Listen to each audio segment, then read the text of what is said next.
ఆంధ్రప్రదేశ్ రాజకీయాలు రసవత్తరంగా మారుతున్న పరిస్థితి మనం చూస్తున్నాం. ముఖ్యంగా అన్ని రాజకీయ పక్షాలు కూడా ప్రచారాన్ని ఉధృతం చేస్తున్నటువంటి పరిస్థితి మనం చూస్తున్నాం. ఎప్పుడైతే వైఎస్ జగన్మోహన్ రెడ్డి గారి మీద దాడి జరిగిందో ఆ తర్వాత జరిగినటువంటి రాజకీయం ప్రస్తుతం మనం చూస్తున్నాము. అధికార ప్రతిపక్ష పార్టీలు ఒకళ్ళ మీద ఒకళ్ళు విమర్శలు ప్రతి విమర్శలతో పొలిటికల్ హీట్ పెరిగిపోయినటువంటి పరిస్థితి ప్రస్తుతం మనకు కనిపిస్తోంది. ముఖ్యంగా ఆంధ్రప్రదేశ్లో విమర్శలు ఏ స్థాయికి వెళ్ళిపోయాయంటే దాడి మీరే చేశారు, చంద్రబాబే చేయించారంటూ ఇటు అధికార పార్టీ నుంచి విమర్శలు వస్తున్న పరిస్థితి చూస్తున్నాం. మరోవైపు ప్రతిపక్షం కూడా గతంలో జరిగిన ఘటనను నిదర్శనంగా చూపిస్తూ ఇది కోడికత్తి డ్రామా లాంటిదే, ఇది డ్రామా చేశారు, కుట్రపూరితంగా వాళ్ళ మీద వాళ్లే దాడి చేయించి ఒక సానుభూతి పొందే ప్రక్రియకు మళ్ళీ శ్రీకారం చుట్టారు వైఎస్ జగన్మోహన్ రెడ్డి అని చెప్పి ఇటువైపు నుంచి కూడా విమర్శలు మనం చూస్తున్నాం. దాంతోపాటుగా చెల్లెళ్ల రాజకీయం హీటు పుట్టిస్తోంది. కడపలో వైఎస్ షర్మిల సునీత ప్రచారం ఉధృతం చేస్తున్నారు. అన్నకి పోరాటం చేస్తున్నారు, అన్న మీద పోరాటం చేస్తున్నారు, అన్నకు వ్యతిరేకంగా పూర్తి స్థాయిలో గళం విప్పుతున్న పరిస్థితి చూస్తున్నాం. నిన్న హైదరాబాద్లో YS Sunitha power point presentation కూడా ఇచ్చారు. వైఎస్ జగన్మోహన్ రెడ్డికి ముందే తెలుసు, వైఎస్ అవినాష్ రెడ్డి ఈ హత్యకు సంబంధించిన ఉదంతం మొత్తం కూడా లైవ్ అప్డేట్స్ తెలుసుకుంటూ హత్యలో క్రియాశీలకంగా పోషించారు. ఈ విషయం జగన్మోహన్ రెడ్డి కూడా తెలుసు. జగన్ ప్రభుత్వం పడిపోవాలి, జగన్ ప్రభుత్వం ఈసారి రాకూడదు, హత్య రాజకీయాలు ప్రోత్సహిస్తున్న వారు గెలవకూడదు, వైఎస్ అవినాష్ రెడ్డి కూడా గెలవకూడదు, నిందితులకు తప్పకుండా శిక్ష పడే వరకు తన పోరాటం కొనసాగిస్తానని చెప్పేసి ఆమె చెప్తున్నారు. సో రాజకీయ వాతావరణం ఇంత హీట్ ఎక్కుతున్నటువంటి ప్రస్తుత పరిస్థితుల్లో సర్వేలు కూడా రాజకీయ పార్టీలకు మరింత కాకపుట్టిస్తున్నటువంటి పరిస్థితి కనిపిస్తోంది. ముఖ్యంగా ఆంధ్రప్రదేశ్లో నేషనల్ సర్వేలు కావచ్చు, లోకల్గా చేసిన సర్వేలు కావచ్చు, చాలా వరకు ఏ విధమైనటువంటి రిపోర్ట్స్ ఇచ్చాయో ఇప్పటి వరకు మనం చూసాం. పదుల సంఖ్యలో సర్వేలు వచ్చిన పరిస్థితి చూస్తున్నాం.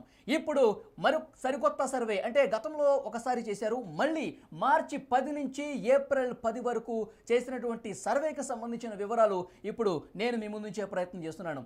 ఇండియన్ స్ట్రాటజీస్ సర్వే గతంలో ఒక సర్వే ఇచ్చింది. ఇప్పుడు లేటెస్ట్గా మార్చి 10 నుంచి ఏప్రిల్ 10 వరకు ఈ సర్వే రిపోర్ట్ ఏ విధంగా ఉందో మీకు వివరించే ప్రయత్నం చేస్తున్నాను. ఈ సర్వే చేసినటువంటి డాక్టర్ భరత్ రెడ్డి గారు ప్రస్తుతం లైవ్లో మనతో పాటు సిద్ధంగా ఉన్నారు. సార్, ఈ రిపోర్ట్ మొత్తం నేను చూశాను. మొత్తం ఈ మనం టీవీ ప్రేక్షకులు కూడా ఏ జిల్లాలో, ఉమ్మడి జిల్లాలో ఎన్ని నియోజకవర్గాలు ఉన్నాయి, ఆ నియోజకవర్గాల్లో ఏ పార్టీ గెలిచే అవకాశం కనిపిస్తుంది, ఎక్కడ టఫ్ ఫైట్ ఉంది, అవన్నీ కూడా మీ సర్వే రిపోర్ట్కి సంబంధించి పూర్తి డీటెయిల్స్ మనం టీవీ ప్రేక్షకులకు ఒకసారి వివరిస్తాను సార్. తర్వాత ఈ సర్వే అసలు ఎట్లా చేశారు, ఏ అంశాలను పరిగణలోకి తీసుకుని ఈ సర్వే చేశారు, మళ్ళీ ఒకసారి మనం మాట్లాడుతాం సార్. ప్లీజ్ ఒకసారి ఒక 2 minutes కూర్చోండి.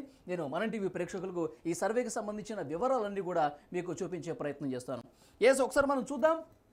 శ్రీకాకుళం జిల్లా నుంచి మొత్తం రాయలసీమ, చిత్తూరు, మొత్తం ఉమ్మడి 13 జిల్లాలకు సంబంధించి ఏ జిల్లాలో ఏంటి పరిస్థితి ఒకసారి మీకు చూపించే ప్రయత్నం చేస్తున్నాం. ఇండియన్ స్ట్రాటజీస్ సర్వే శ్రీకాకుళం ఉమ్మడి జిల్లాలో 10 నియోజకవర్గాలు ఉన్నాయి. ఈ 10 నియోజకవర్గాల్లో 8 కూటమి గెలవబోతోంది. టీడీపీ, జనసేన, బీజేపీ కూటమి 8 స్థానాలు గెలుచుకోబోతోంది.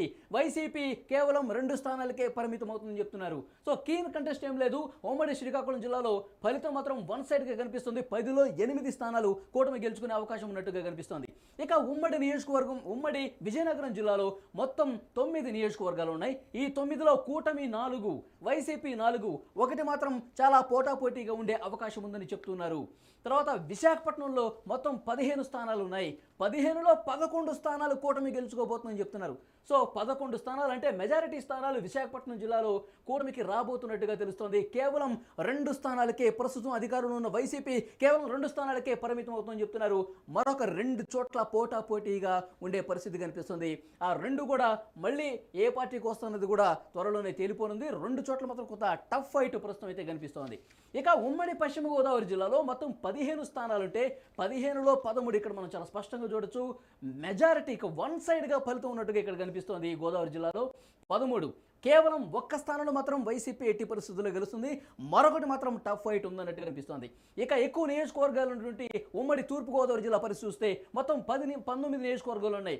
అతిపెద్ద ఉమ్మడి జిల్లాగా చెప్పొచ్చు, ఎందుకంటే 19 నియోజకవర్గాలు ఉన్నాయి. చాలా కీలకమైనటువంటి నియోజకవర్గాలు ఇక్కడ ఉన్నాయి. అందులో 17 స్థానాలు, 19లో 17 స్థానాలు ఉమ్మడి తూర్పుగోదావరి జిల్లాలో కూటమికే రాబోతున్నాయి. కేవలం ఒక్క స్థానం వైసీపీకి వచ్చే అవకాశం కనిపిస్తుంది. మనకు తెలుసు ఉమ్మడి తూర్పుగోదావరి అలాగే పశ్చిమ గోదావరి జిల్లాలకు సంబంధించి అక్కడ జనసేన ప్రభావం ఎక్కువగా ఉంటుంది. ఇప్పుడు కూటమిలో జనసేన పార్టీ ఉంది కాబట్టి సో ఉధృతంగా కూటమి ప్రచారం చేస్తున్నటువంటి పరిస్థితి ఉన్న నేపథ్యంలో ఎక్కువ స్థానాలు క్లీన్ స్వీప్ చేసే దిశగా కూడా ఆయా స్థానాలు కూటమి వైపు వెళుతున్నట్టుగా ఇక్కడ మనం చాలా స్పష్టంగా అబ్జర్వ్ చేయొచ్చు. గతంలో వచ్చినటువంటి సర్వేలు కూడా ఉమ్మడి తూర్పుగోదావరి పశ్చిమ గోదావరి అంటే ఉభయ గోదావరి జిల్లాల్లో కూటమి వైపు కూటమి బలం చాలా స్పష్టంగా కనిపిస్తుంది. వీలైనన్ని ఎక్కువ స్థానాలు గెలుచుకుంటుందని ఒక అంచనా ఉన్నప్పటికీ కూడా చాలా సర్వేలు ఇట్లా వన్ సైడ్గా ఇచ్చినటువంటి పరిస్థితి కనిపిస్తుంది. అధికార వైసీపీకి అక్కడ భంగపాటు తప్పదు. ఉమ్మడి తూర్పుగోదావరి పశ్చిమ గోదావరి జిల్లాలో క్లీన్ స్వీప్ కూటమి చేయబోతుందన్నట్టుగా ఇక్కడ పరిస్థితి మనకు కనబడుతోంది. ఇక కృష్ణా జిల్లాలో పరిస్థితి ఏంటి? మొత్తం 16 స్థానాలు ఉన్నాయి. 16లో మళ్ళీ 10 స్థానాలు కూటమి వైపు ఉన్నాయి. మరొక 5 స్థానాలు వైసీపీ గెలుచుకునే అవకాశం కనిపిస్తుంది. ఒక చోట మాత్రం పోటాపోటీ ఉండే అవకాశం ఉన్నట్టుగా కనిపిస్తోంది. ఇక్కడ కొంచెం బెటర్గా కనిపిస్తోంది వైసీపీ. 16లో 10 గెలుచుకున్నప్పటికీ కూడా కొంత గతంతో పోల్చుకుంటే అంటే అంతకుముందు నేను చెప్పుకున్నటువంటి నియోజకవర్గాలతో పోల్చుకుంటే కొంత బెటర్గా కనిపిస్తుంది. 5 అధికార వైసీపీకి రాబోతున్నాయి. ఇక ఉమ్మడి గుంటూరు జిల్లా విషయానికి వస్తే 17 నియోజకవర్గాలు ఉంటే ఈ 17లో మళ్ళీ 11 కూటమికి రాబోతున్నాయి. కేవలం 5 స్థానాలు మాత్రమే వైసీపీ గెలుచుకునే అవకాశం కనిపిస్తుంది. కృష్ణా గుంటూరు ఎందుకంటే రాజధాని ప్రభావం కొంత ఎక్కువగా ఉంటుంది. రాజధాని గతంలో చంద్రబాబు గారి హయాంలో అమరావతికి శంకుస్థాపన చేశారు. అమరావతిలో తాత్కాలిక నిర్మాణాలు చేశారు. అక్కడ పరిపాలన ప్రారంభించారు. తర్వాత ఎప్పుడైతే వైఎస్ జగన్మోహన్ రెడ్డి గారు అధికారం చేపట్టిన తర్వాత 3 రాజధానుల ప్రతిపాదన చేసిన తర్వాత ఎలాంటి పరిస్థితులు నెలకొన్నాయో మనకు తెలుసు. సో ఆ ప్రభావం చాలా స్పష్టంగా ఉన్నట్టుగా ఇక్కడ కనిపిస్తోంది. సో డెఫినెట్గా ఇక్కడ మనం చాలా క్లియర్గా అబ్జర్వేషన్ కనిపిస్తోంది. ఎస్, ఈ నియోజకవర్గాలు అన్నీ కూడా చాలా స్పష్టంగా మనం అబ్జర్వ్ చేయొచ్చు. ఇక్కడ ఈ రిపోర్ట్ను మనం మరొకసారి మీకు ఎక్స్ప్లెయిన్ చేసే ప్రయత్నం చేస్తాను. ఉమ్మడి కృష్ణాలో 16 ఉంటే 10 స్థానాలు మాత్రం కూటమి, అదేవిధంగా 5 స్థానాలు మాత్రం వైసీపీ గెలుచుకునే అవకాశం కనిపిస్తోంది. ఇక గుంటూరులో ఇంతకుముందు నేను చెప్పినట్టే 17 స్థానాలు ఉంటే 11 స్థానాల్లో మాత్రం కూటమి గెలుచుకునే అవకాశం ఉంది. 5 స్థానాల్లో మాత్రం వైసీపీ గెలిచే అవకాశం ఉన్నట్టుగా కనిపిస్తోంది. ఇక ఉమ్మడి ప్రకాశం జిల్లా విషయానికి వస్తే మొత్తం 12 స్థానాలు ఉన్నాయి. 12లో 8 కూటమి గెలుచుకోబోతోంది. 3 స్థానాల్లో వైసీపీ గెలుచుకునే అవకాశం కనిపిస్తోంది. ఉమ్మడి ప్రకాశం జిల్లాలో 12, మళ్ళొకసారి చెప్తున్నాను, 12లో 8 స్థానాలు కూటమి గెలుచుకోబోతుందని చాలా స్పష్టమైనటువంటి సమాచారం వస్తుంది. తర్వాత కేవలం 3 స్థానాలు మాత్రమే ప్రకాశం జిల్లాలో వైసీపీ గెలుస్తుంది. ఇక ఉమ్మడి నెల్లూరు జిల్లా విషయానికి వస్తే ఏ విధంగా ఉంటుందంటే ఉమ్మడి నెల్లూరు జిల్లాలో 10 స్థానాలు ఉన్నాయి. 10లో 5 స్థానాలు కూటమి గెలుచుకోబోతోంది. 10లో సగం స్థానాలు కూటమికి వచ్చేస్తున్నాయి. నెల్లూరులో మరొక 5 స్థానాలు వైసీపీ గెలుచుకునే అవకాశం ఉన్నట్టుగా చాలా స్పష్టంగా కనిపిస్తుంది. ఇక్కడ కొంత బెటర్ పర్ఫార్మెన్స్ ఉంది. గతంలో కూడా ఇక్కడ నెల్లూరు ప్రకాశం జిల్లాలో వైసీపీ హవా కొంత ఎక్కువగా ఉంది. సో ఇక్కడ కూడా టఫ్ ఫైట్ నియోజకవర్గాలు ఏమీ లేకపోయినప్పటికీ కూడా ఉమ్మడి నెల్లూరు జిల్లాలో 10లో సగం స్థానాలు కూటమికి, మరొక సగం స్థానాలు వైసీపీకి వచ్చే అవకాశం కనిపిస్తోంది. ఇక కడప జిల్లాలో పరిస్థితి ఏంటి? కడప జిల్లాలో మొత్తం 10 స్థానాలు ఉంటే మొత్తం 4 స్థానాలు కూటమి గెలుచుకునే అవకాశం ఉన్నట్టుగా స్పష్టంగా కనిపిస్తుంది. వైసీపీ 6 స్థానాలు గెలుచుకునే అవకాశం కనిపిస్తోంది. సో డెఫినెట్గా ఇండియన్ స్ట్రాటజీస్ సర్వే చెప్తోంది కడప సీఎం జగన్ సొంత జిల్లా. ఈ సొంత జిల్లాలో 10 స్థానాల్లో 4 స్థానాలు మాత్రమే కూటమి. మెజారిటీ స్థానాలు సీఎం జగన్ సొంత జిల్లాలో వైసీపీనే మెజారిటీ స్థానాలు గెలుచుకోబోతుందని చెప్పి చాలా స్పష్టంగా ఈ సర్వే తెలియజేసింది. ఇక ఉమ్మడి కర్నూలు జిల్లాలో పరిస్థితి ఏంటి? ఉమ్మడి కర్నూలు జిల్లాలో పరిస్థితి ఒకసారి మనం చూస్తే మొత్తం 14 స్థానాలు ఉన్నాయి. 14లో 5 స్థానాలు మాత్రమే కూటమి. అంటే కడపతో పోల్చుకుంటే కర్నూలు కూడా ఇంకా దానికి భిన్నంగా ఏమీ లేదు. కర్నూలు జిల్లాలో కూడా కూటమికి కొంత నిరాశాజనకమైన ఫలితం చెప్పాలి. ఎందుకంటే ఉభయ గోదావరి జిల్లాలతో పోల్చుకుంటే, తర్వాత ఉత్తరాంధ్రతో పోల్చుకుంటే ఇక్కడ కూటమికి స్థానాలు తగ్గుతున్నట్టుగా మనం స్పష్టంగా ఇక్కడ అబ్జర్వ్ చేయొచ్చు. 14లో 5 మాత్రమే కూటమి గెలుచుకునే అవకాశం ఉంది. 7 స్థానాలు మాత్రం వైసీపీ గెలుచుకునే అవకాశం కనిపిస్తోంది. 2 మాత్రం టఫ్ ఫైట్ ఉండే అవకాశం ఉందని ఇండియన్ స్ట్రాటజీస్ సర్వే తెలియజేసింది. ఇక అనంతపురంలో ఏంటి పరిస్థితి? ఉమ్మడి అనంతపురంలో 14 స్థానాలు ఉన్నాయి. ఈ 14 స్థానాల్లో సిచ్యువేషన్ ఏ విధంగా ఉందో ఒకసారి మీకు చెప్తాను.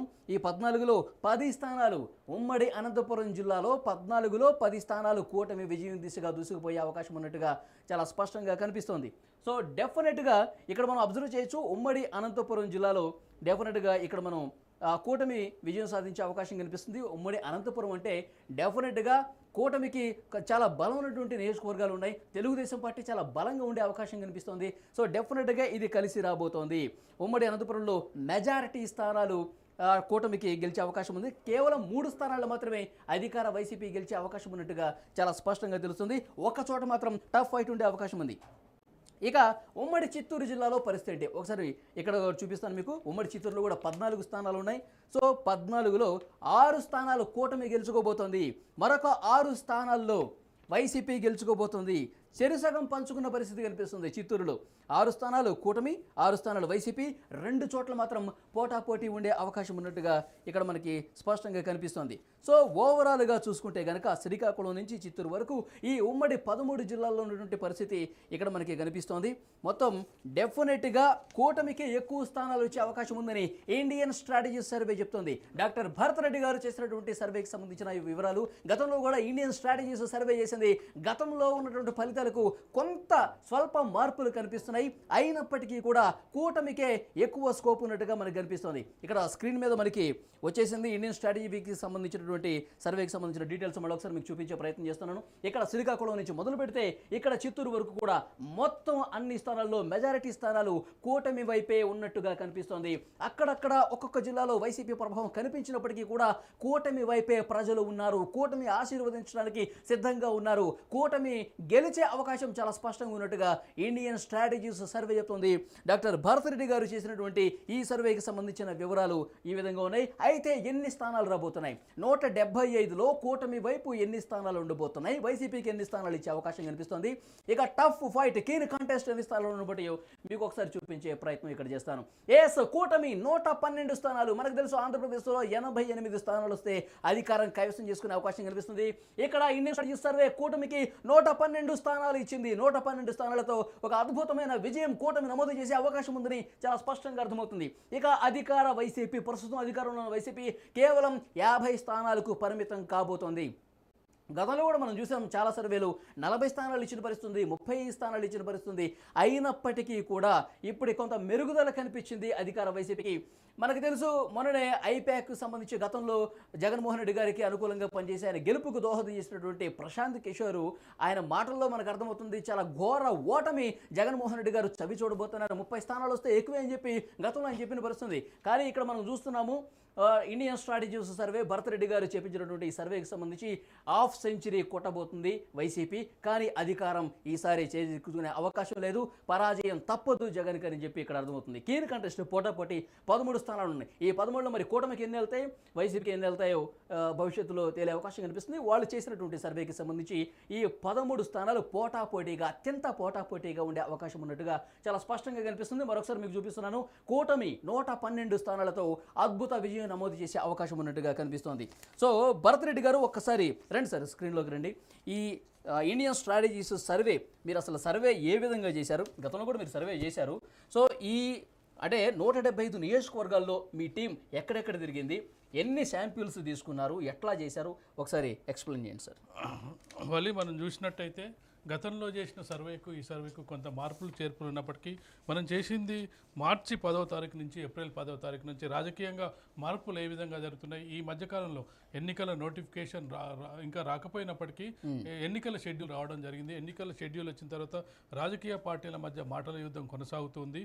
ఎవరి స్ట్రాటజీలు వాళ్ళు అమలు చేస్తున్న సందర్భంలో అసలు 175 నియోజకవర్గాల్లో ఒక్కొక్క శాంపిల్ మనం 1500 తీసుకోవడం జరిగింది. 1500లో చూసుకున్నట్లయితే అన్ని వర్గాలు 18 లోపు, 18 నుంచి 21 వరకు ఎవరైతే యువత ఎటువైపు ఉన్నారు, యువత ఎందుకు వ్యతిరేకిస్తున్నారు, అలాగే చూసుకున్నట్టయితే 40 సంవత్సరాల మధ్య వయసు వాళ్ళు, వృద్ధులు, అలాగే చూసుకుంటే మహిళలు, జెండర్ వైజ్ అంటే ప్రతి వాళ్ళను మనం కన్సిడర్ తీసుకోవడం జరిగింది. అలాగే కులాల వారీగా, మతాల వారీగా, అలాగే ప్రతి అంశాన్ని ఎందుకు వ్యతిరేకిస్తున్నారు, పాజిటివ్స్ ఏంది, జగన్మోహన్ రెడ్డి పాజిటివ్స్ ఏంది, నెగిటివ్స్ ఏంది, అలాగే చంద్రబాబు నాయుడు పాజిటివ్స్ ఏంది, నెగిటివ్స్ అనేది ఒక్కొక్క నియోజకవర్గం మనకు 175 నియోజకవర్గాలకు సంబంధించి ఒక్కొక్క శాంపిల్. ప్రత్యేకంగా ఇక్కడ మనం గోదావరి జిల్లాల గురించి మాట్లాడుకోవాలి.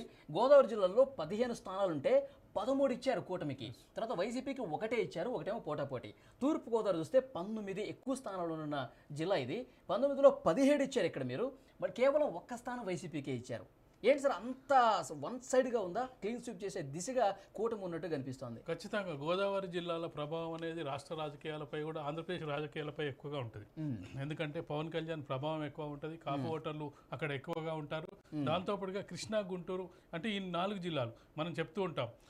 ఏదైతే దక్షిణ భారతదేశం, ఉత్తర భారతదేశం అయితే ఎలాగ చెప్తుంటాం, యూపీ అనేది దారి కేంద్ర ఎన్నికలకు ఢిల్లీ పీఠాన్ని అధిష్ఠించాలంటే దారి అక్కడి నుంచి యూపీ అనేది ఇక్కడ మనం చూసుకున్నట్లయితే కృష్ణా, గోదావరి, గుంటూరు ఈ జిల్లాలు అనేది ఒక దారిగా మనం చెప్పొచ్చు. ఈ గత ఎన్నికల్లో చూసుకున్నట్లయితే ఈ జిల్లాల నుంచి మనకు వైఎస్ఆర్ పార్టీకి చాలా క్వీన్ స్వీప్ చేయడం జరిగింది. ఈ 4 జిల్లాల నుంచి సంబంధించి ఆ వ్యతిరేకత కూడా ఇప్పుడు అక్కడ ఎక్కువగా కనిపిస్తుంది.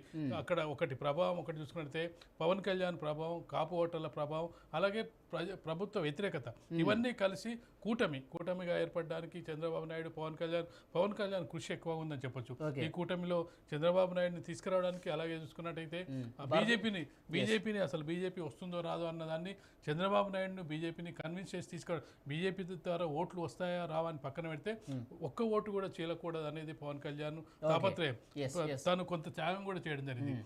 బీజేపీ అడిగినన్ని సీట్లు ఇవ్వడానికి తనకు ఏదైతే టీడీపీ కేటాయించిన కొన్ని సీట్లను బీజేపీకి కేటాయించడం జరిగింది. కేవలం 2 ఎంపీ స్థానాలు మాత్రమే పోటీ చేయడం జరుగుతుంది. అలాగే ఎమ్మెల్యే స్థానాలను కూడా త్యాగం చేయడం.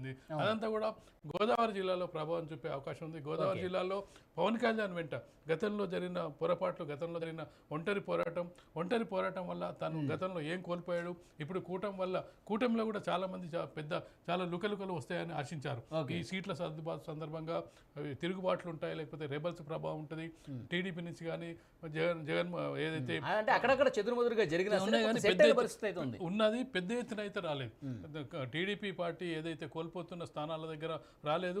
జన సైనికుడే సీఎం కావాలని చెప్పి జనసేన కార్యకర్తలు కోరుకున్న సందర్భాన్ని మనం చూసాం. 175 స్థానాల్లో పోటీ చేయకుండా జనసేన ఎలా సీఎం అవుతుంది?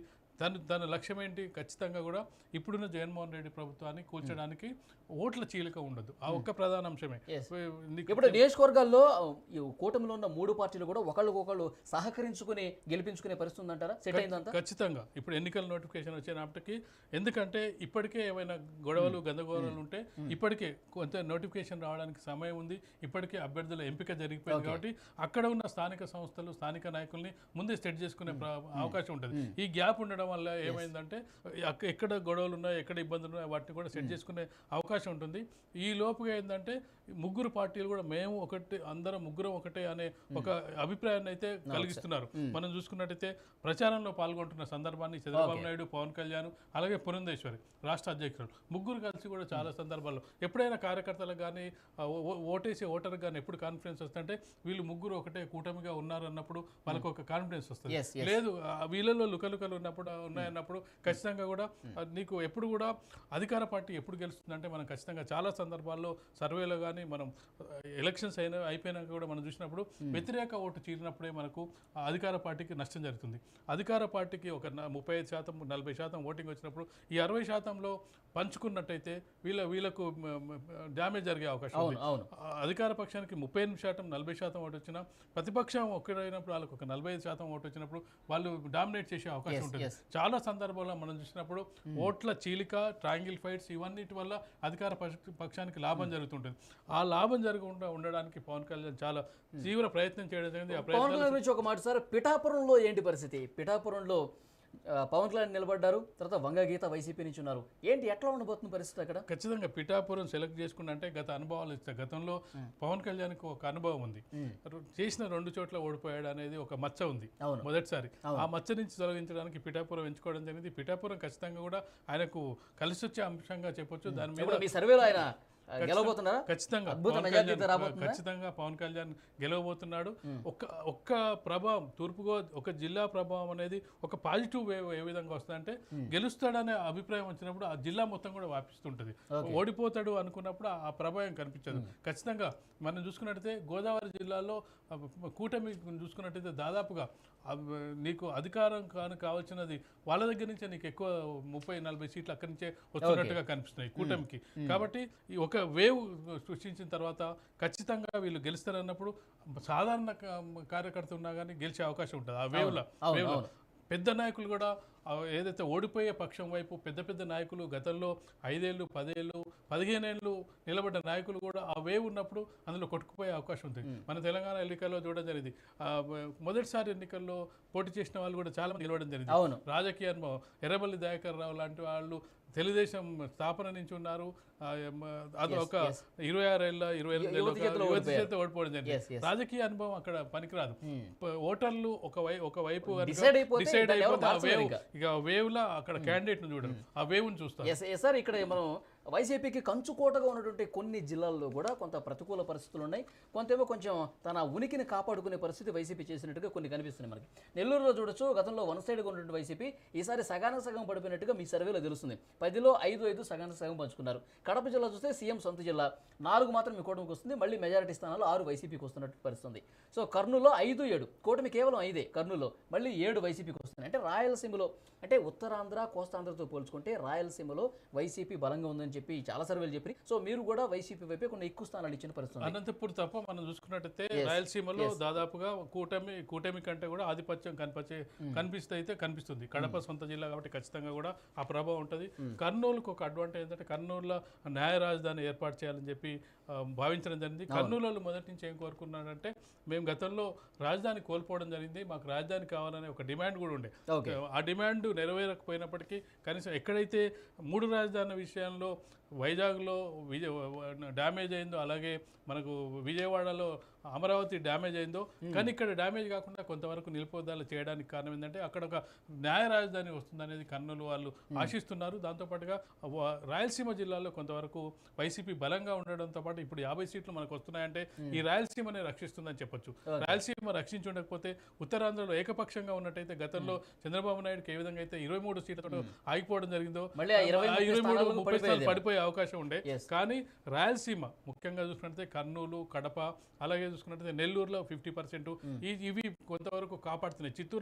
చిత్తూరు చంద్రబాబు నాయుడు సొంత జిల్లా అయినప్పటికీ అక్కడ కూడా 50% కవర్ చేయగలుగుతున్నాడు. మనం చూసుకున్నట్టయితే ఇక్కడ ఖచ్చితంగా కూడా కూటమి మిగతా జిల్లాల్లో ఆధిపత్యం కనబరుస్తున్నప్పటికీ ఇక్కడ కొంతవరకు అయితే పోటాపోటీగా వైసీపీ పోటాపోటీకి ఇస్తున్న సందర్భంలో 50 నుంచి 60 మన 13 స్థానాలు కీన్ కాంటెస్ట్ అని చెప్తున్నప్పటికీ అందులో ఒక మనం 50-50 వేసుకున్నప్పటికీ 50 నుంచి 55 స్థానాలు వచ్చే అవకాశం ఉంది. 50-50 వేసుకున్నప్పటికీ కూటమి కూడా 120 స్థానాల వరకు చేరుకునే అవకాశం ఖచ్చితంగా ఉంటుంది. 20 వరకు వచ్చే అవకాశం ఉంటుంది. ఇక్కడ మనం చూసుకున్నట్లయితే అసలు ఎందుకు అంటే జగన్మోహన్ రెడ్డి 5 ఏళ్ల కాలంకే ఎందుకు వ్యతిరేకత వస్తుందన్నప్పుడు ఖచ్చితంగా కూడా కొంత మార్పు అనేది ఇటీవలి కాలంలో. సరే, ఇప్పుడు 175 నియోజకవర్గాల్లో ఎంతమంది నుంచి శాంపిల్ తీసుకున్నారు? ప్రతి నియోజకవర్గంలో మనం 1500 శాంపిల్స్ తీసుకోవడం జరిగింది. ఆ 1500 మందిలో జెండర్ వైజ్గా, క్యాస్ట్ వైజ్గా, అలాగే చూసుకున్నట్టయితే ఏజ్ వైజ్గా యువ ఓటర్లు ఏం కోరుకుంటున్నారు, యువ ఓటర్లు ఎందుకు వ్యతిరేకిస్తున్నారు, ఎందుకు అనుకూలిస్తున్నారు,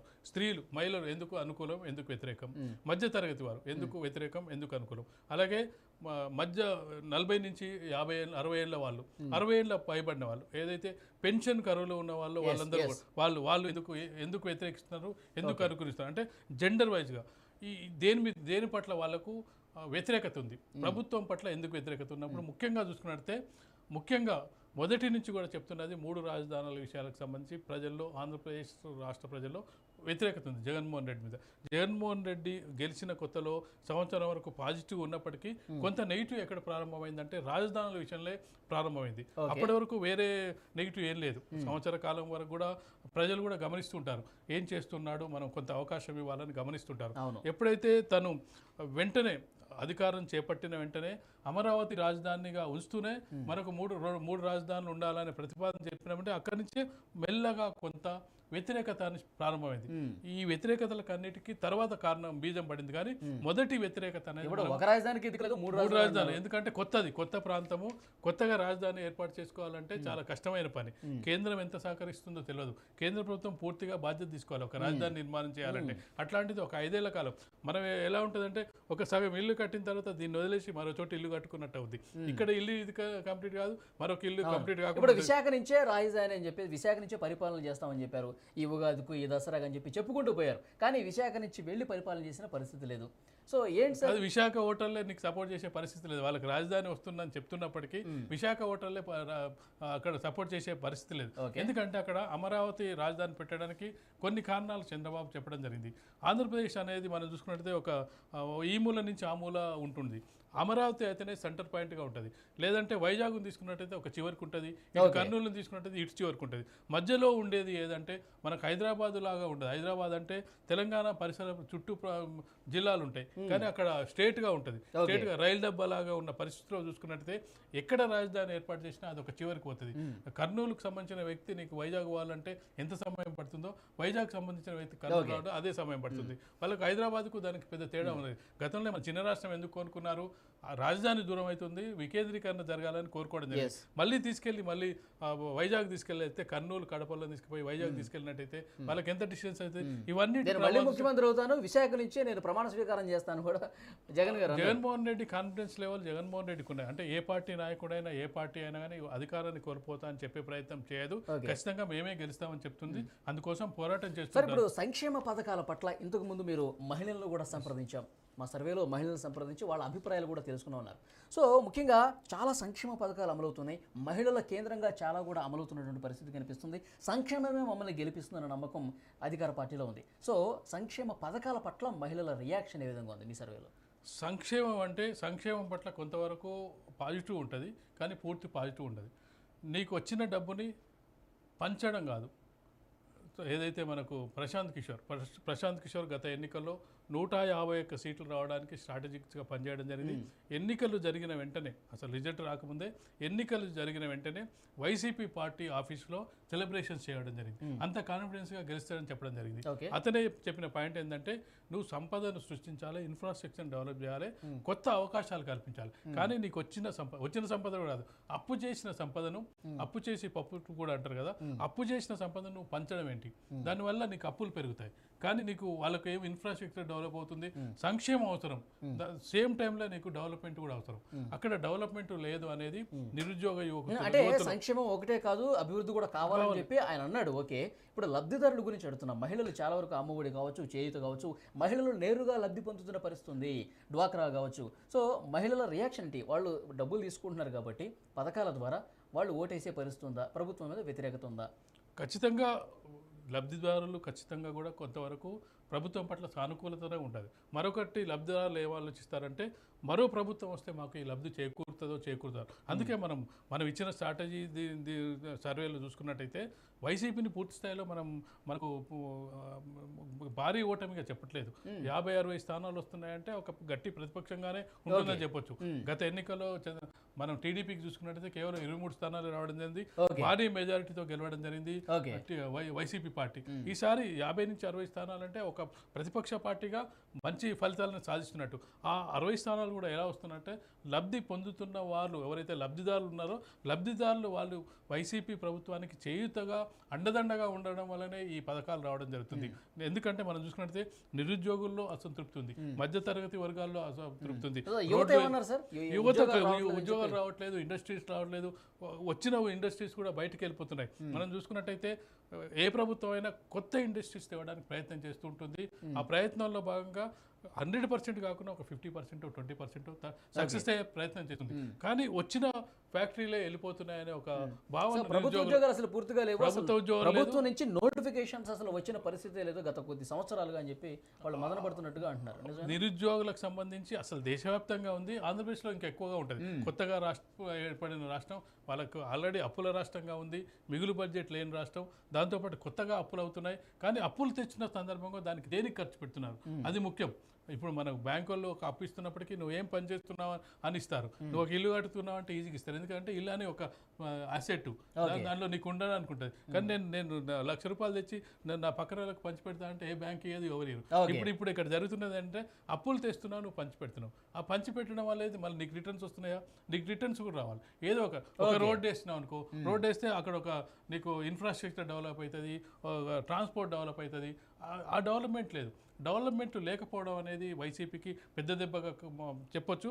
అయితే ఇక్కడ ఏది ఏమైనప్పటికీ తను ఏదైతే సంక్షేమ పథకాలు ప్రవేశపెట్టాడో, అమ్మఒడి లాంటి వాటి పథకాలు, అలాగే మహిళలకు ఈ ఉచితాలు ఉన్నాయో, ఉచితాలకు సంబంధించి కొంత వాళ్ళకు అసంతృప్తి, నువ్వు ఎన్ని పథకాలు ఇచ్చినా ఏం చేసినా అసంతృప్తి అని అందరికీ ఉంటుంది.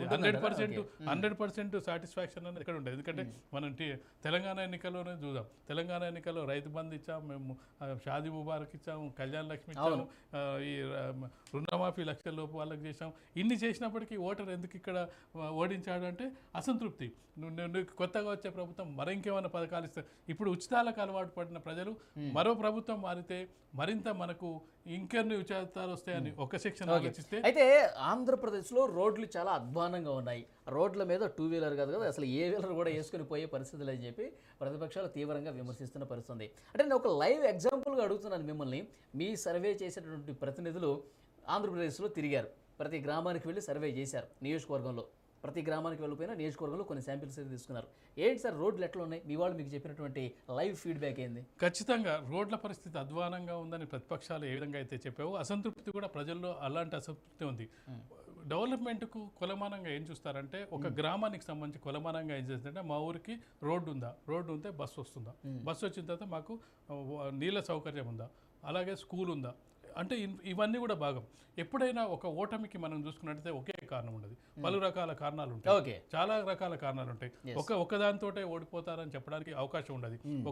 ఒక రోడ్లతోనో, లేకపోతే ఒక నిరుద్యోగులతోటో, లేదంటే ఒక అభివృద్ధిలో వైఫల్యాలు, లేదంటే మనం చూసుకున్నట్టయితే అవినీతితో, ఆరోపణలతో ఓడిపోతారని ఉండే. ఇవన్నీ ఒక దగ్గర కలుస్తాయి. కలగలిపినప్పుడు ఒక 10-15 పాయింట్లు అవుతాయి. అవన్నీ కూడా ఒక్కొక్క సెక్షన్ దాని మీద అసంతృప్తి వ్యక్తం చేస్తూ ఉంటుంది. అసంతృప్తిలో భాగంగా ఇన్ని అసంతృప్తులు ఉండడం వల్ల ఈ అసంతృప్తి అంతా కూడా ఒక దగ్గర జమ అవుతుంటుంది. ఒకే అసంతృప్తి ఉన్నట్టయితే ఆ ఫలితం కలగదు. మరి ఎందుకంటే ఒకసారి, రెండోసారి గెలిచే వాళ్ళు ఉంటారు, 3 సార్లు గెలిచిన సందర్భాలు ఉంటాయి, 25 సంవత్సరాలు పరిపాలించిన వాళ్ళు కూడా ఉన్నారు.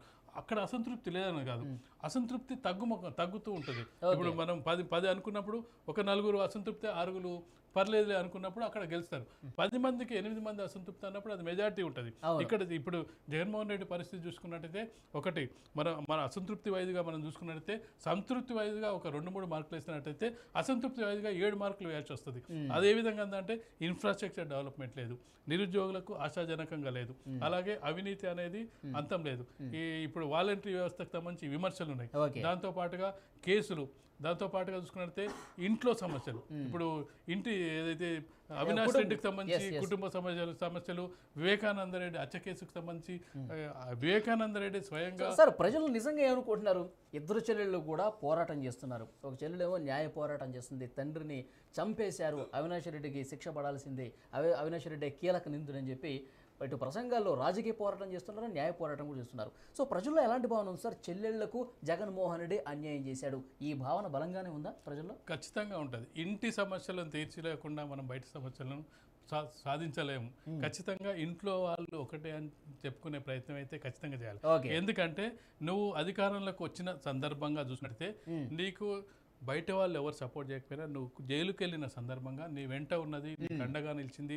జైల్లో నువ్వు 9 నెలల పాటు జైల్లో ఉన్నప్పటికీ ఎవరు అండగా ఉన్నారు? పాదయాత్రను ఎవరు కంటిన్యూ చేశారు? షర్మిల పాదయాత్ర కంటిన్యూ చేయడం జరిగింది. నీ పార్టీ క్యాడర్లో, నీ లీడర్లలో కాన్ఫిడెన్స్ క్రియేట్ చేయడం జరిగింది. ఆ రోజు కనుక షర్మిల కనుక పాదయాత్ర చేసి ఉండకపోయినట్టయితే పార్టీ పరిస్థితి ఏ విధంగా ఉండేది? ఈ సెంటిమెంటు జనరల్గా తెలుగు రాష్ట్రాల్లో కొంత సెంటిమెంట్ పార్ట్ ఎక్కువ ఉంటుంది. ఎందుకంటే మనం బాగా నెగిటివ్ అయ్యే అవకాశం ఉందా పోరాటం? ఖచ్చితంగా నెగిటివ్ ఖచ్చితంగా ఉంటుంది. బాగా అంటే నేను చెప్పేది ఏంటంటే, ఈ 10 పాయింట్లలో అది కూడా ఒక పాయింట్ యాడ్ అవుతుంటుంది. సెంటిమెంట్ అనేది ఖచ్చితంగా మనం ఎవరైనా చనిపోతారు, చనిపోయిన తర్వాత వాళ్ళ కుటుంబ సభ్యులు నిలబడినట్టయితే ఖచ్చితంగా గెలుస్తారు. ఈరోజు రాజశేఖర రెడ్డి వారసునిగానే కదా జగన్మోహన్ రెడ్డి సీఎంగా అధిష్ఠించింది. వితౌట్ రాజశేఖర రెడ్డి, జగన్మోహన్ రెడ్డి వాట్ అన్నప్పుడు రాజశేఖర రెడ్డి గతంలో సీఎంగా పనిచేయడం జరిగింది. రాజశేఖర రెడ్డి వారసత్వాన్ని పుణుకుపుచ్చుకోవడం రాదు. ఆ రాజశేఖర రెడ్డి వారసత్వం అనేది ఇప్పుడు డివిజన్ అయ్యే పరిస్థితి కనిపిస్తుంది. ఏదో షర్మిలను వీళ్ళు ఏం చేశారు, కాంగ్రెస్ పార్టీ కూడా తెలివిగా ఉపయోగించడానికి మొదలుపెట్టింది.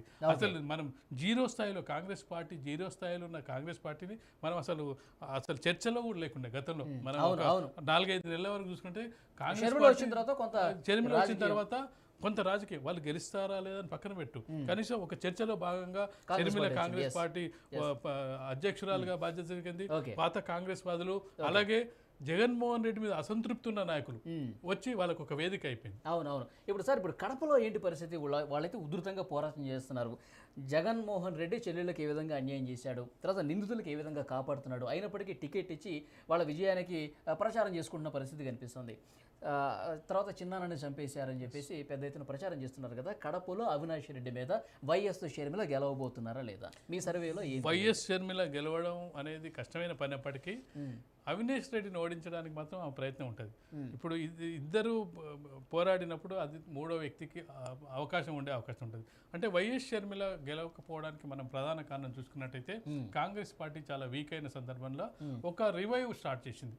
ఆ రివైవ్ అంటే ఈ రోజు స్టార్ట్ అయిన పార్టీ మరొక 5 ఏళ్లకో 4 ఏళ్లకో పుంజుకునే అవకాశం ఉంటుంది. కానీ ఇప్పుడు చర్చల్లోకి రావడం జరిగింది. ఈమె ఓట్లు ఎక్కడి నుంచి తీసుకొని రావాలి? కాంగ్రెస్ పార్టీ వైఎస్ జగన్మోహన్ రెడ్డితో ఉన్న కార్యకర్తలు కానీ లీడర్లు కూడా వాళ్ళంతా ఎవరు కాంగ్రెస్ పార్టీ కార్యకర్తలు, వాళ్ళ నుంచి డివిజన్ తీసుకురావాలి. తెలుగుదేశం పార్టీ మొదటి నుంచి కూడా ఓడిపోయినప్పటికీ బలంగా ఉన్న పార్టీ. నీకు ఆంధ్రప్రదేశ్ రాష్ట్ర వ్యాప్తంగా కూడా కొంత పర్సెంట్ ఆఫ్ ఓట్స్ వాళ్ళకు 2%, 3% వేరియేషన్ ఉన్నప్పటికీ 2% అటు ఇటు అయితే గెలిచే అవకాశాలు ఉంటాయి. అలాంటి సందర్భంలో రాయలసీమలో కూడా టీడీపీ బలంగా ఉన్న పార్టీ. అయితే ఈ ఇద్దరి మధ్య పోటీ వల్ల తెలుగుదేశం లాభపడే అవకాశం ఉంది, కానీ షర్మిల అయితే గెలిచే అవకాశాలు చాలా తక్కువ. కానీ ప్రజలు కడప పార్లమెంట్ వరకు కొంత ఆలోచనలో పడ్డారు. వీళ్ళు ప్రచారం చేయటం వల్ల షర్మిల గారు కొంత సెంటిమెంట్ను కూడా వర్కౌట్ చేస్తున్నారు. కొంగు చాచి నేను అడుగుతున్నానని చెప్పి ఆమె ప్రచారంలో కొంత సెంటిమెంట్ వర్కౌట్ అయ్యే విధంగా మాట్లాడటం కావచ్చు. చిన్నాన్న అలాగే రాజశేఖర రెడ్డి గారు రామలక్ష్మణులాగా ఎంత అన్యోన్యంగా ఉండేవాళ్ళు, అలాంటి వ్యక్తిని చంపించారన్న ఒక భావన ప్రజల్లో అంటే లోకల్గా కొంత ఎక్కువగా వర్కౌట్ అవుతుంది కదా. సో ఆ ప్రజల్లో ఇప్పటికే ఆ మార్పు స్టార్ట్ అయిందని చెప్పి ఒక ప్రచారం. మార్పు స్టార్ట్ అయింది. అది గెలిచే స్థాయికి తీసుకెళ్తుందా? అవినాష్ రెడ్డిని ఓడించి తను కూడా ఓడిపోయే స్థాయిలో ఉంటుందా? తను మొదటి స్థానంలో ఉంటుందా, రెండో స్థానంలో ఉంటుందా? ఇంకా బలమైన టీడీపీ పార్టీ ఉంది. టీడీపీ ఓట్లు టీడీపీకి పడ్డట్టయితే టీడీపీ కనుక కొంతవరకు వీళ్ళకి సపోర్ట్ చేసినట్టయితే ఖచ్చితంగా వైఎస్ షర్మిల గెలిచే అవకాశం ఉండేది. కానీ అక్కడ టీడీపీ కూడా ఒక కాంగ్రెస్ పార్టీని ఒక రాజకీయ ప్రత్యర్థిగానే చూస్తుంది. షర్మిల పట్ల సునీత పట్ల సానుకూల వ్యవహారం ఉన్నప్పటికీ ఒక రాజకీయ పార్టీగా కాంగ్రెస్ పార్టీ అనేది ఒక రాజకీయ పార్టీగా వాళ్ళకు మిత్రపక్షం కాదు. మిత్రపక్షం కానప్పుడు గత ఎన్నికల్లోనే తెలంగాణలో కాంగ్రెస్ పార్టీతో టీడీపీ పొత్తు పెట్టుకున్న సందర్భంగా చాలా విమర్శలు ఎదుర్కోవాల్సి వచ్చింది. ఏపీలో పెట్టుకోవాలి, కానీ తెలంగాణలో పెట్టుకున్నప్పటికీ కాంగ్రెస్ పార్టీకి వ్యతిరేకంగా పుట్టిన తెలుగుదేశం పార్టీ ఏ విధంగా పొత్తు పెట్టుకుంటుందనే విమర్శలు తమ పార్టీ వాళ్ళే అయినప్పటికీ టీడీపీ మీద ఇది రావడం జరిగింది. కానీ ఇప్పుడు ఒకవైపు బీజేపీతో పొత్తు పెట్టుకుంటూ కాంగ్రెస్ తో పొత్తు పెట్టుకున్న పరిస్థితి అక్కడ కనిపి ఒకవేళ బీజేపీ పొత్తులో లేనట్టయితే వాళ్ళు కాంగ్రెస్ తో పొత్తు పెట్టుకున్నట్టయితే అది ఖచ్చితంగా షర్మిలకు అడ్వాంటేజ్ అయ్యేది. ఇప్పటికి కూడా చాలా మంది ఏం చెప్తున్నారు, సునీత వెనుక టీడీపీ చంద్రబాబు నాయుడు ఉన్నారని చెప్తున్న సందర్భంలో ఇప్పుడు టీడీపీ ఓట్లు ఎంతవరకు మళ్తాయి? కాంగ్రెస్ ఓట్లకు సంబంధించిన ఖచ్చితంగా వైసీపీ ఓట్లు ఖచ్చితంగా చీలే అవకాశం కనిపిస్తుంది. అవి షర్మిలకు పడే అవకాశం ఉంది. కొన్ని టీడీపీ ఓట్లు పడ్డట్టయితేనే అప్పుడు షర్మిల బయటపడే అవకాశం ఉంది. పోలరైజేషన్ జరగాలి. పోలరైజేషన్ ఏ విధంగా జరగాలి? మనం తెలంగాణ ఎన్నికల సందర్భంలో ఉప ఎన్నికల సందర్భంలో చూస్తాం. చాలా ఎన్నికల్లో దుబ్బాక కానీ అలాగే మనం హుజూరాబాద్ కానీ మునుగోడు కానీ చూసాం. కేసీఆర్ ఓడిపోవాలంటే అక్కడ ప్రధాన ప్రత్యర్థి ఎవరు? బీజేపీనా కాంగ్రెసా? బీజేపీ కనిపించింది రఘునందన్ రావు దుబ్బాక ఎన్నికలు. కాంగ్రెస్ ఓట్లు కూడా అప్పుడు ఏమైంది, నీకు వేయడం జరిగింది. ఎవరు? బీజేపీకి వేయడం జరిగింది. సేమ్ హుజూరాబాద్లో వాళ్ళు డిపాజిట్ కోల్పోవడం జరిగింది. నీకు మునుగోడులో గెలవకపోయినప్పటికీ కాంగ్రెస్ పార్టీ డిపాజిట్ కోల్పోవడం జరిగింది. ఆ విధమైన పోలరైజేషన్ కనుక వస్తే టీడీపీ ఓటర్ కూడా మనకు ముఖ్యం వైసీపీ ప్రధాన శత్రువు. వైసీపీ ఓడించాలంటే మన షర్మిలను గెలిపించాలనే ఒక అభిప్రాయానికి టీడీపీ కార్డు వచ్చినట్టయితే ఖచ్చితంగా షర్మిల గెలిపే అవకాశం ఉంటుంది. కానీ ఆ విధమైన పరిస్థితి ఉంటుందా లేదని చూడాలి. ఓకే, సో ఫైనల్గా సార్, ఇది పేదలకు పెత్తందారులకు మధ్య జరుగుతున్నటువంటి పోటీ అని చెప్పి జగన్మోహన్ రెడ్డి గారు చెప్తూ వస్తున్నారు. సంక్షేమం ఎలా అయినా గెలిపిస్తుంది, పేదలు మా పక్షానే ఉన్నారని చెప్తున్నారు. ఎస్సీలు, ఎస్టీలు, మైనార్టీలు, బడుగు బలహీన వర్గాలు పేదలందరూ వైసీపీ వైపే ఉన్నారా? పేదలు అంటే తను చెప్తున్న నమ్ముకున్న దాని ప్రకారం ముఖ్యంగా నమ్ముకున్నది ఏంటంటే లబ్ధిదారులు, మైనార్టీలు, దిగువ మధ్యతరగతి వాళ్ళు తనకు ఓటేస్తారని నమ్ముతున్నారు. ఎంత పర్సెంటేజ్ ఓటేస్తారు? వ్యతిరేకిస్తున్న వాళ్ళు ఎంతమంది, నీకు అనుకూలిస్తున్న వాళ్ళు ఎంతమంది? ఇప్పుడు నీకు గెలుపుకు ఓటకి మధ్య ఎంత పర్సెంటేజ్ ఉంటుంది? జగన్మోహన్ రెడ్డికి 35% వస్తే, చంద్రబాబు నాయుడుకి 36% వచ్చిన 1%. ఆ 35% నువ్వు వెంట ఉన్నట్టే. కానీ గెలుపుకు ఓటకి మధ్య 1-2% ఓటమి తేడానే ఉంటుంది ఎవరి గెలుపు ఓటమికైనా. ఆ సందర్భంలో నీకు అనుకూలించే వాళ్ళు ఈ వర్గాలు ఉన్నాయి. ఈ వర్గాలు ఆ వర్గాన్ని డామినేట్ చేస్తున్నాయా లేదని ఇక్కడ ప్రశ్న. ఈ వర్గాలు ఎక్కువ, ఈ వర్గాలు ఎక్కువ కనిపిస్తున్నాయి. ఎవరు వ్యతిరేకించే వర్గాలు ఎక్కువ ఉన్నాయి. మనం 10 మార్క్స్ తీసుకున్నప్పుడు 3-4 మార్కులు నీకు వస్తున్నాయి. 6 మార్కులు అటు వచ్చినప్పుడు నీకు ఈ 4 మార్కులు వచ్చినా కానీ నీ గెలుపుకు బయట పడేయలేవు. నీ ఓటింగ్ వ్యతిరేక ఓటు అనేది ఎక్కడ చేయట్లేదు. మూడు పార్టీలు చీలినా 1-2% చీలినా అప్పటికి కూడా లబ్ధి ఎవరికి జరుగుతుందంటే నీకు 7 మార్కులతోటి గెలిచే అవకాశం అయితే అపోజిషన్కే కలుపుతుంది. నీకు అసలు మార్కులు రావని కాదు, నీకు వస్తున్నాయి. కానీ అవతలి వాళ్ళని డామినేట్ చేసే అన్ని మార్కులు రావట్లేదు. ఈ పర్సెంటేజ్ అంతా ఎక్కడి నుంచి వస్తుంది? నీకు లబ్ధిదారుల నుంచి, నువ్వు అనుకున్న సెక్షన్స్ నుంచి, మైనారిటీల నుంచి, పేదవర్గాల నుంచి, వీటి వల్ల నీకు ఓటింగ్ పర్సెంటేజ్ వస్తుంది. కానీ ఓటింగ్ పర్సెంట్ గతంలో కంటే తగ్గుతుంది. అది ముఖ్యమైన విషయం. ఆ తగ్గడం వల్ల నీకు సీట్ల సంఖ్యలో వేరే, గతంలో 151 సీట్ల నుంచి ఇప్పుడు 50-60 సీట్లకు పడిపోతున్నాం. అంటే దాదాపు 89 సీట్లకు పడిపోవడానికి కారణం ఏంటంటే మిగతా సెక్షన్లు నిన్ను వ్యతిరేకిస్తున్నాయి. గతంలో ఉన్న చంద్రబాబు నాయుడుకున్న టీడీపీ ఓటింగ్ పర్సెంట్ పెరుగుతుంది.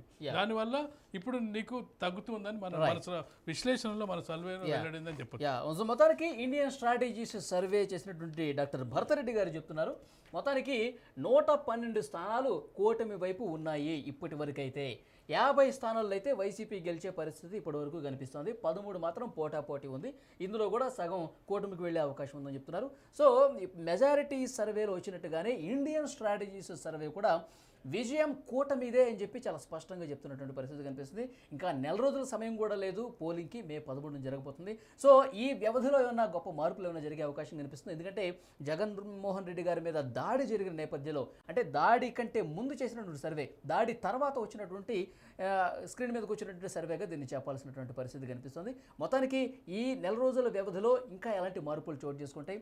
అధికార ప్రతిపక్ష నాయకుల పోటాపోటీగా ఉధృతం చేసినటువంటి ప్రచారం నేపథ్యంలో ఇంకా మేనిఫెస్టోలు అతి కొద్ది కాలంలోనే వస్తున్నటువంటి ఈ ప్రస్తుత పరిస్థితుల్లో మేనిఫెస్టోల తర్వాత, సార్ మేనిఫెస్టో బయటకు వచ్చిన తర్వాత కూడా ఇంకొక సర్వే ఉందని చెప్పారు మీరు. ఖచ్చితంగా దాడి కూడా మనం కన్సిడర్ చేయొచ్చు. తర్వాత దాడి సర్వే, అలాగే manifesto survey, peak neutral voters ఉంటారు.